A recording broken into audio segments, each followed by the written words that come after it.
territory in Siberia, which has got some methane buried in the frozen land. As the frozen land starts to warm up, the methane escapes. Methane is a very powerful greenhouse gas. That makes it a bit warmer. The ground gets a bit warmer, and the cycle gets worse and worse and worse. So you could have a lot of loops where it gets a bit bad, and that makes it worse, and it goes round again and gets worse and worse. And I just list in an entirely understated way at the bottom here: shocks to economies, disruption to food and energy supplies, mass migration, and the increased chance of warfare and conflict. So if you're in a country where there's an enormous drought and there isn't enough food, that's going to cause problems politically and socially in that country. Those people might move in their millions to somewhere else, and the country they arrive at may or may not be pleased to take them in and help. So we've talked about the physical risks, but in terms of the societies we live in, the countries we occupy, these issues, shocks to economies, mass migration, increased chance of conflict and warfare, these could be very, very serious.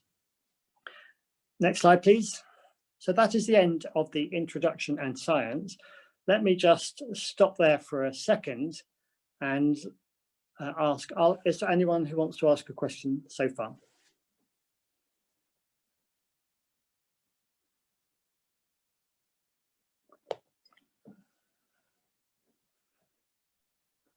Please send your questions in the chat box and then we can see it. Okay.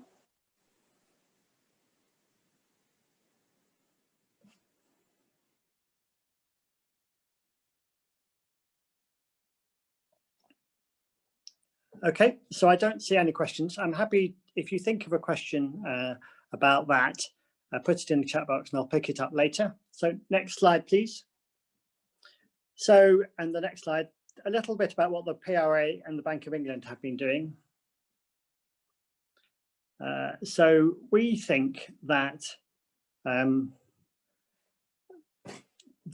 climate change is very, very serious, and we've tried to summarize it in these pictures here. So we think climate change is far-reaching, non-linear and irreversible. So we're going down a path, it's not going to be smooth and steady. And once we've melted ice or we've melted the frozen land in Siberia, it won't be reversing anytime soon. And there are huge, huge uncertainties. I showed you on that graph where the world might get physically very hot. We might have a big transition and change our societies. There's quite a lot of difference between those. Oops. I'm very sorry. My iPad's just taken a dive. Right, we're back now. So there's a lot of difference between the world getting very hot and having a lot of transition risk, but something's going to happen. We're definitely committed to some combination of those, and we need to take action today. Right, next slide, please.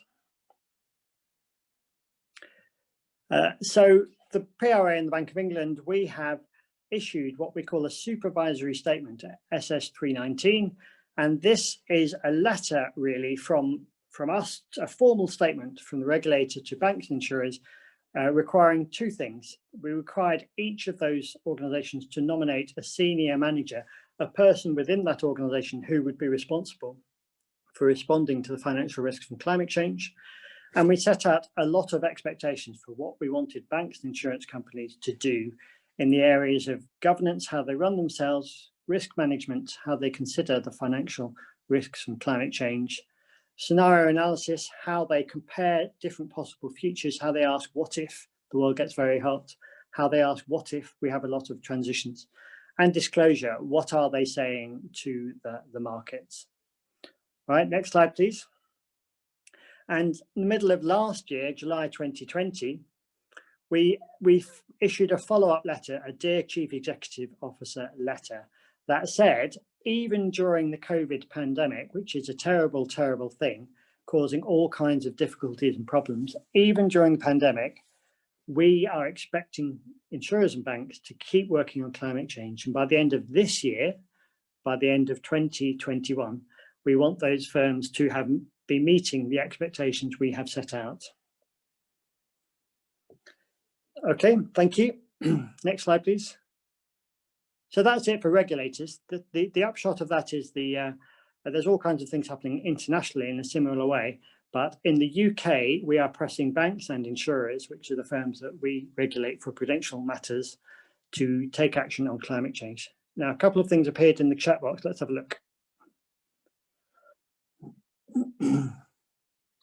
Okay, so I've mentioned actuaries play a key role in climate change. Can you explain a bit more, please? That's a beautiful lead into the next section. So thank you very much for that question in the chat box. So next slide, please. So a question, I think, for actuaries, then. I've talked about these physical risks, these transition risks and liability risks. Someone might sue you, is to think. You have to stop and think, how might these risks affect the work that we are doing? So next slide, please. So just a couple of months ago, the Institute and Faculty of Actuaries, the IFOA, has issued a climate change statement. It's quite short, but I commend it to you highly. It's a good read, and it says that climate change is one of the greatest risks facing our world today. There needs for the world to be a transition to having no net zero greenhouse gas emissions by 2050. And we actuaries should be using our actuarial skill set to accelerate the transition to net zero. And notice they use the word just transition. So once you start thinking about climate change and the people who will be affected, the ideas of fairness and justice come quite quickly to the fore. So if I'm flying around in a plane doing a lot of air miles, putting a lot of carbon dioxide into the atmosphere, the people getting droughts are probably poor people in a country somewhere else. So there's a sense here in which developed nations are emitting a lot of greenhouse gases and causing problems for a lot of other people. So part of what the statement from the actuarial profession is saying is we need to use our skills, our toolbox, our actuarial skill set to speed up towards this just transition to net zero. And here we've got Tan Sri Che and Louise Pryor, so the current president and the next president, and they have issued this statement, which I'm very pleased to have seen. Next slide, please. And there's a lot of thinking that has been done already. So I will send round, I'll send to Jackie, for Jackie to send round to you, a link to the relevant part of the IFOA website, which has got in it somewhere you can sign up to a weekly sustainability newsletter. So there are actuaries who are reading all this stuff and saying this would be of interest to other actuaries. So I'd certainly recommend you sign up for that. A climate change reading list. If you want to know more about all these topics, there's a curated guide on the website, which has got a lot of very, very useful links. And in particular, the Sustainability Board has worked with other actuaries to produce some practical climate change guides for each subject. So there's one for general insurance, there's one for life insurance, there's some for pensions. And so if you start to think, what can I do as an actuary? You are not starting with a blank piece of paper. A lot of work has been done already. Next slide, please. So this is my take on it. You may have a different view. It'd be interesting to hear your comments and questions. So I think this is a crisis for humanity. It is fair to say, I think, this could end society as we know it. If we do not make rapid changes, this could change how we run our world. So it's a crisis for humanity. And we actuaries, we are the people who try and make financial sense of a very uncertain future. So the uncertainties are growing, I think, with a very wide funnel of doubt around any projection. Climate risk is part of a wider challenge of limited resources and sustainability. So if you're worried about biodiversity, that's a lot of the issues with biodiversity are related to climate change and vice versa. And one of the things which I think is very challenging is you cannot really think about trying to tackle this issue on its own. So many issues connect to other issues and you end up with a network of issues. So it's complicated. So I put at the bottom of the picture here a wheel developing as from a very simple wheel to a more complicated one to a modern one. But we're the people, I think, who need to try and work out what we can do with all these connected issues. Next slide, please. So here is some practical things for you. When you're doing a piece of actuarial work, ask yourself, is there a climate change angle to this? So ask yourself, will physical risk, if we have changing weather, more flooding in some places and droughts in others, will that affect what we're doing here? And obviously, if you're an insurance company providing general insurance, so you might be providing insurance for flooding, that would be of great interest to you. But note my second point here, the past may not be a guide to the future. So certainly when I did the exams, which is a little while ago now, we spent a lot of time looking at the data and taking what had happened in the last few years and seeing what the trends were and projecting them forward a bit. But what if, here we are in 2021, the next 10 years are going to be nothing like the last 10 years or the last 30 years. So we could be entering a time where the world is changing very rapidly. And the third bullet point here, what if scenarios. One of the things that we at the PRA have asked insurers and banks to do in the UK is to put forward different possible scenarios. If the world were to get very hot, what would that do to your physical risks, your liabilities? If the world were to have a lot of transition risk, if people were to stop buying shares in oil and gas tomorrow, what would that do to your asset portfolio? And to crunch through the numbers and say, what if this different future happened? What if that different future happened? How resilient would your organization be? And the last one, this is not an area that I'm expert in, but I'm trying to learn about it. Systems thinking is a kind of a holistic way of viewing things that actually takes account of where there are constraints. And that kind of trying to see the system as a whole is absolutely key. So one of the things I think personally that's gone wrong with climate change is I don't see any of those constraints. Just looking out my window, going to my local supermarket, I don't see changes in flooding over here and changes in droughts over there. But systems thinking, if you try and look at the world as a system, and that there are constraints, the oceans cannot keep taking all this plastic pollution, for example, then that's more difficult to do. But that's the kind of thinking that we actuaries, I think, should be well placed to do. So that is the end of the section on thinking for actuaries. So let me pause there, have a look in the chat box. Do you have any questions or comments about that? That's really my thinking layered on top of what you can find on the website. What do you think?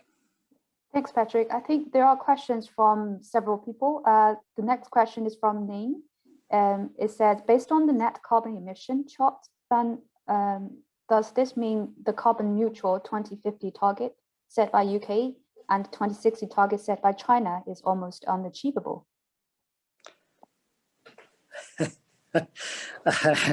I mean, it's difficult for me to talk about what is achievable and unachievable. Actually, I think we know perfectly well the things we need to do to meet those targets. So I'm not an expert about China, but I have got a few slides about China. But let me talk about the UK. So in the UK, if we're going to have net zero by 2050, that means probably most people think that I need to be halving my carbon emissions by about 2030. And when I say I could be talking here about Patrick Cleary and his family, what's happening in my household. I could be talking about the town in which I live, Bolton in the northwest of England. I could be talking about the United Kingdom having to halve its carbon emissions. And it's possible to see how to do that. It is absolutely possible to see how to do that. So, for example, we have got a lot of houses built here in the UK. A lot of them have got gas boilers in, so we are burning gas. So we could introduce laws that say from such and such a date, all new houses can't have gas boilers. They can have something else. They can have an electricity powered heat pump. And if it uses renewable electricity, that'll be good. But most of the houses, probably 3/4 or more of the houses in the UK, which are going to be lived in by 2050, have been built now. The house I live in here is about 100 years old. It'll probably still be here in 30 years' time. So we need a plan to come around to Patrick's house and say, what is our plan to get rid of the gas boiler, to retrofit Patrick's house with a recyclable, renewable energy powered heat pump, say. And so it's possible to see the program for doing that. But the winners and losers, the reason for a just transition, if you're the government, you need to be supporting people who currently install gas boilers, who might lose their jobs, and retraining people so they're installing electric heat pumps. So that whole kind of transition. So I think it's possible to see what to do, but only this week in the UK, a committee of MPs basically said that the government doesn't have a detailed plan to back up its long-term strategy. So if we need to go to net zero by 2050, by 2030, I need to be halving my carbon emissions. So a good start for me would be to wake up tomorrow, measure my carbon emissions. What is Patrick Cleary's house carbon emissions? And then have a bit of a plan to halve them by 2030. And when we have a party in 2030, then say, and now what are we going to do by 2040? So it's possible. We have the wherewithal to do it. Do we have the political will? That's another question. Jackie, I'll take one more and then I'll go on to the next lot of slides. Sure, no problem. Thanks, Patrick. The next question, do you think senior managers have equipped with enough knowledge in climate impact? If not, what training or education that the regulator can provide? Yeah, so that's a good question. When we wrote the supervisory statement and we said to each firm, we want you to have a named senior manager who will hold the ball for climate change. The reason we did that is because it really works. It really works. So you get a large organization. Some of the insurance companies and banks we deal with are very large. They've got all kinds of committees and structures and whatever. But if you get a named person to do it, then that brings a focus for us to talk to the firm, for the firm to get themselves organized. But it is a key issue that those individuals, typically risk officers or senior actuaries or those kinds of people, won't immediately know about climate change. So they definitely need some kind of reading and training program. We have spent quite a bit of time talking to some of those people. We have meetings with them to see how they're getting on.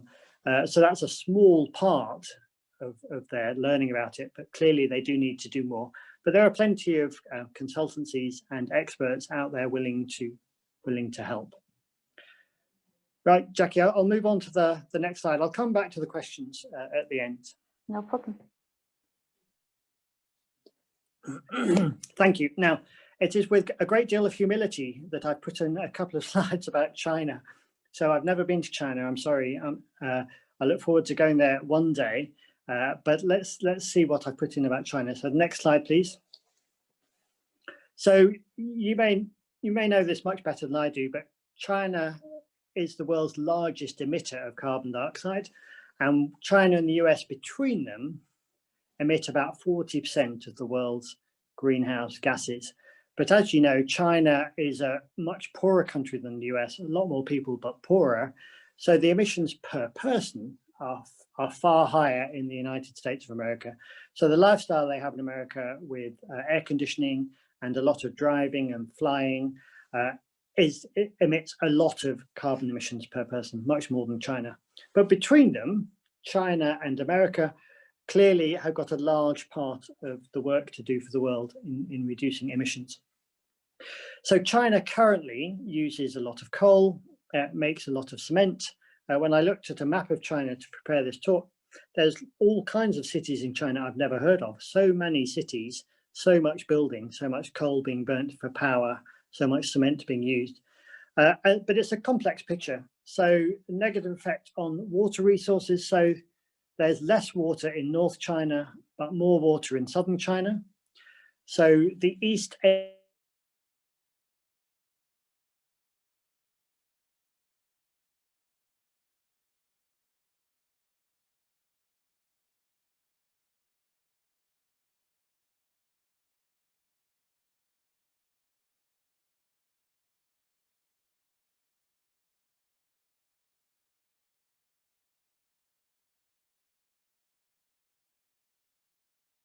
with climate change. Can you still hear me, Jackie? There's someone saying no voice. Yeah, just now it's like a loss of connection, but it's come back now. Yeah, we can hear you now. Okay. Sorry. Thank you. That's a bit worrying, isn't it? Okay, so next slide, please. So here's a picture of a famous Chinese symbol, of course. But pandas could themselves be affected by climate change. So pandas don't like it if it gets very hot.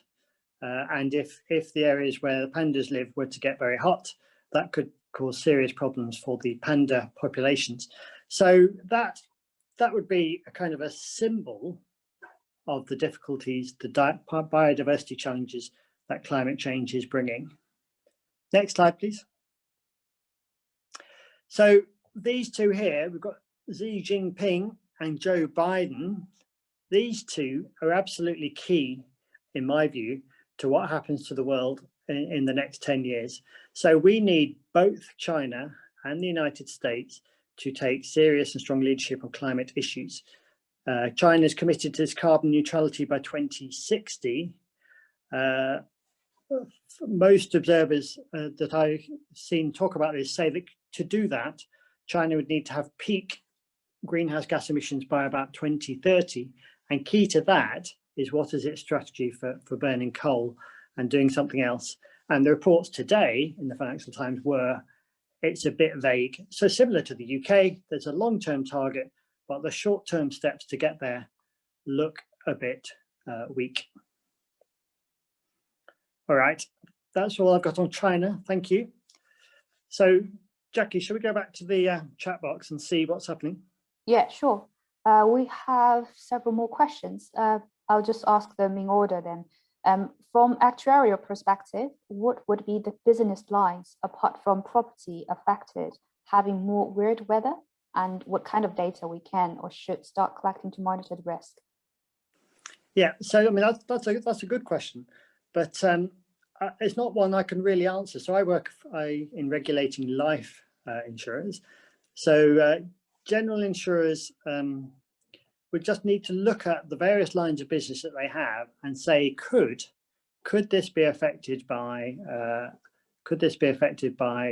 more flooding, more windstorm, that sort of thing. And in my experience of talking to actuaries from general insurance companies, they seem pretty alert to this as a risk.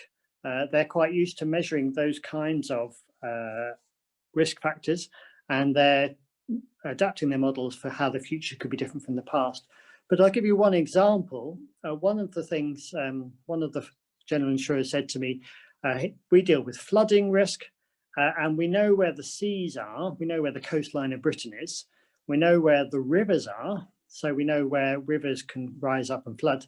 But one of the things we're starting to see with weird weather is if you get very, very heavy rainfall over the centre of cities, which is very tarmacked and the water doesn't really have anywhere to run away. If you get a month's worth of rainfall in a day in an area like that, you can get unexpected flooding.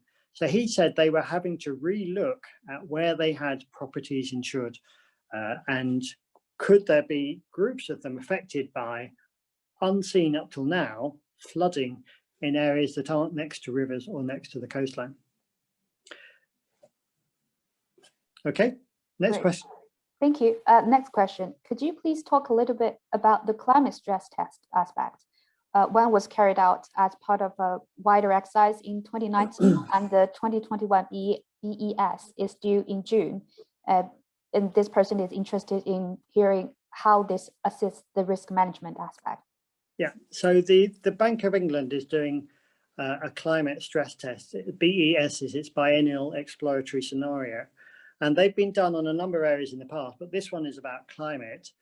And it has got 3 different scenarios in it for firms to consider. If you remember my chart with the different scenarios, one where it gets very hot and one where it gets, we have a transition and it doesn't get so hot.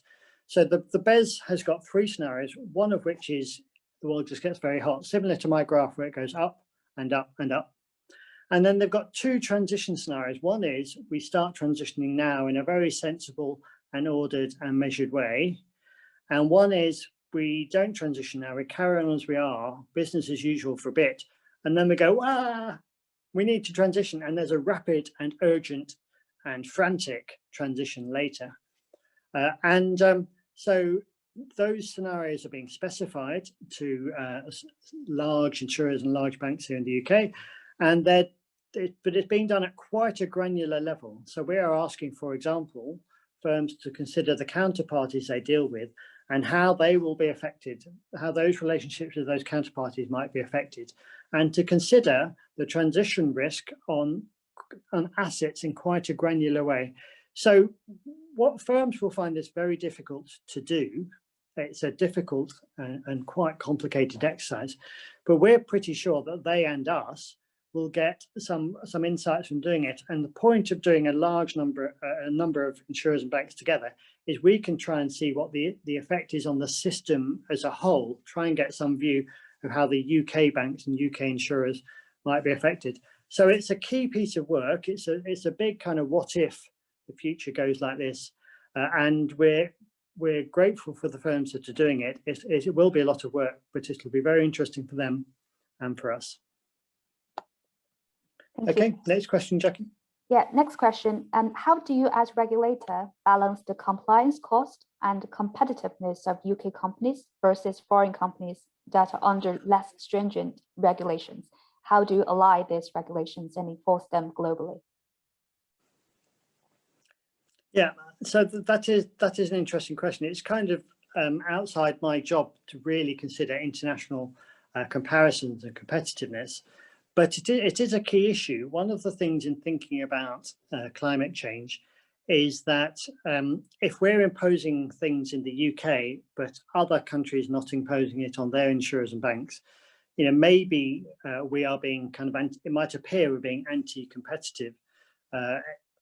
But what I would say really is that kind of thinking in climate change doesn't get you very far, I don't think, because we all live on the same Earth. So we all share the same atmosphere. So quite often people say here, the UK doesn't need to do anything about climate until China stops burning its coal in all these power stations. That kind of thinking won't get us very far. The UK needs to do what the UK needs to do, and China needs to do what China needs to do. So I think that there may be some temporary effects where there's different regulations in the UK and elsewhere, but that's only a short-term thing. And in fact, we're going to need stronger regulation here and elsewhere if we're going to tackle the climate change issues. Great, thanks, Patrick. Next question. What is the PRA's expectation for companies to embed the climate change in the internal model and insurance reserve calculation? So that's a good question. Thank you for that. So we have not so far talked about the effect of climate change on capital calculations for insurers or for banks. But my own view on that is that in due course, that will come. There will be calculations for banks and insurers probably to do with how much capital should we be holding for these risks. But the reason I think we haven't prioritized that to start with is because we see scenario analysis as a much more useful tool for the moment, because the different possible futures are literally different. You've got some where the world gets very hot, some where we have rapid transitions, some where we have a combination of both of those. Because those are so very different, summarizing that all up into some capital number somehow loses, I think, some of the nuances of what those different futures are telling us. So there is no current expectation for companies to embed climate change in the internal model. We obviously expect through ORSAs for insurance companies and through ICAPs for banks, we expect firms to be considering their own view of all the risks that they are affected by. So maybe for insurers, thinking about climate change in their ORSA, in their own risk and solvency assessment, is a better place for the moment than worrying about how to put it in the capital calculations. Thank you, Patrick. Next question. What can the Climate Summit 2021 in Glasgow do to change the trajectory of rising temperature? Will this be a Paris Summit 2.0?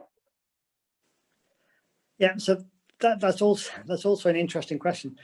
I think that what I would like to see come out of the UN Climate Summit later this year is a whole lot of public commitments to get to net zero.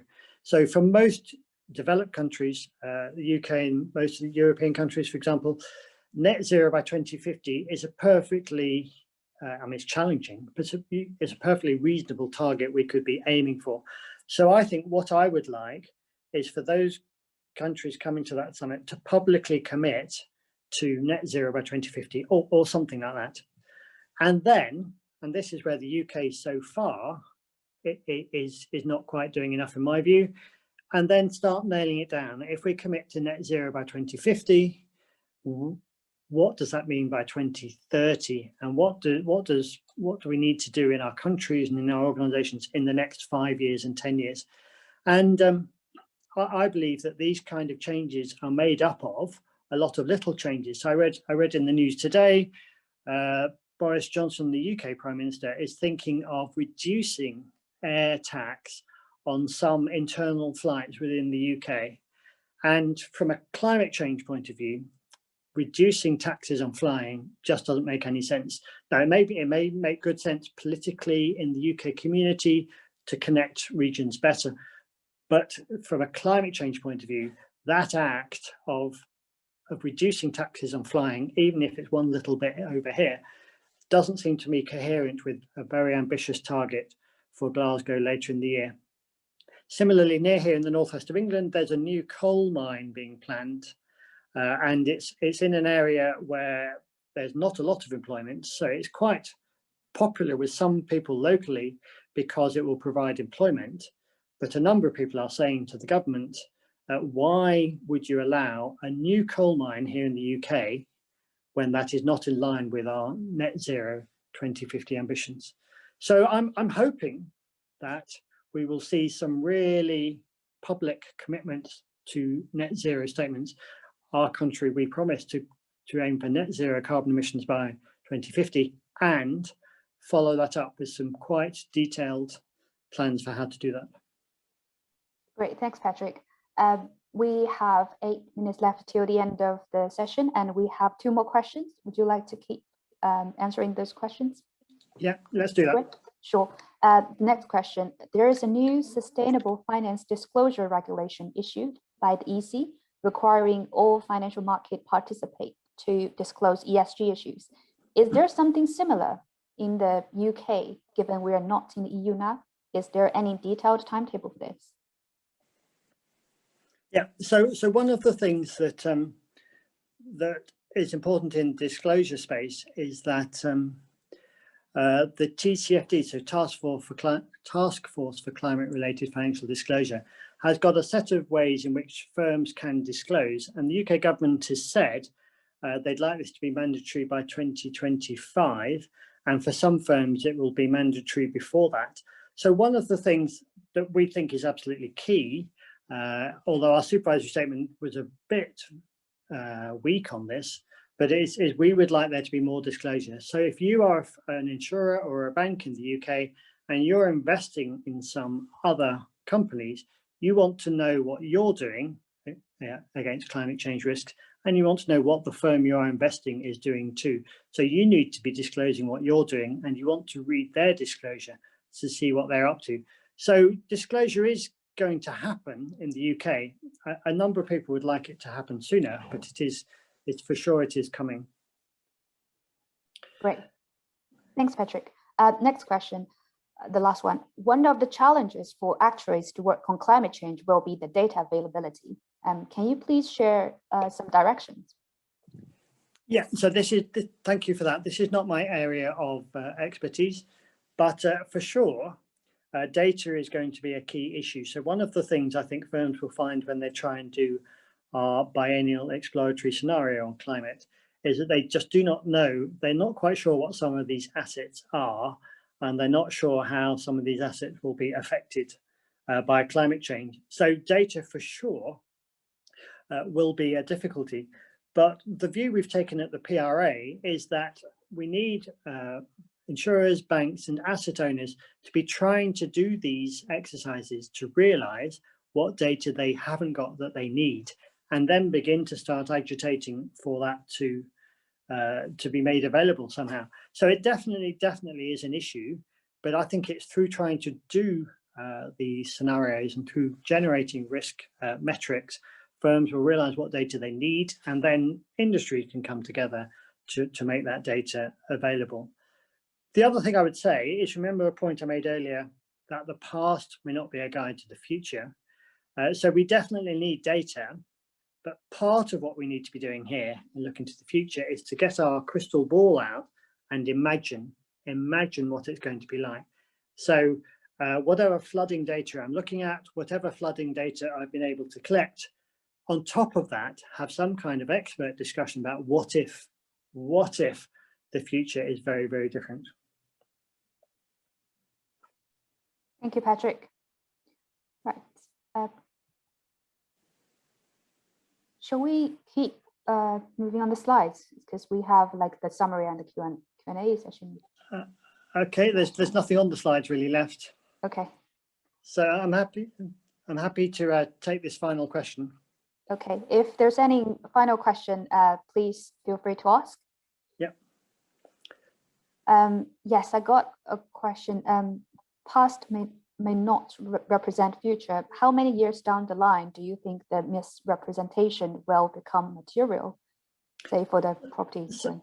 So I'm not quite sure what is meant here by misrepresentation, but I certainly agree with that the past may not represent the future. So I'm sorry, I don't understand what that misrepresentation point means. Maybe the questioner could say it again in a different way.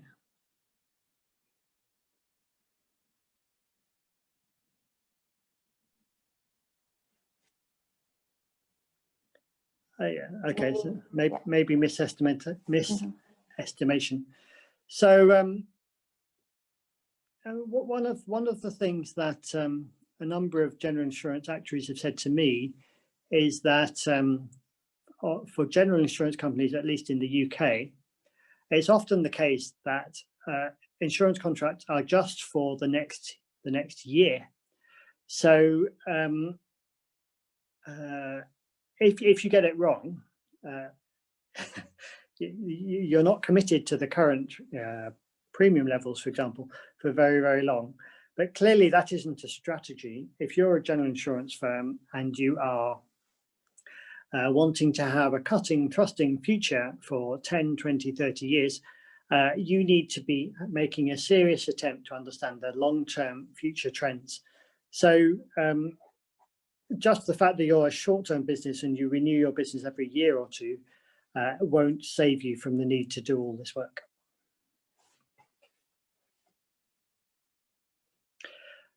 I haven't seen any questions about China. Would anyone like to put a comment or about in the chat box about China? How optimistic are you about China meeting its promise for 2060? Yeah, please feel free to comment in the chat box.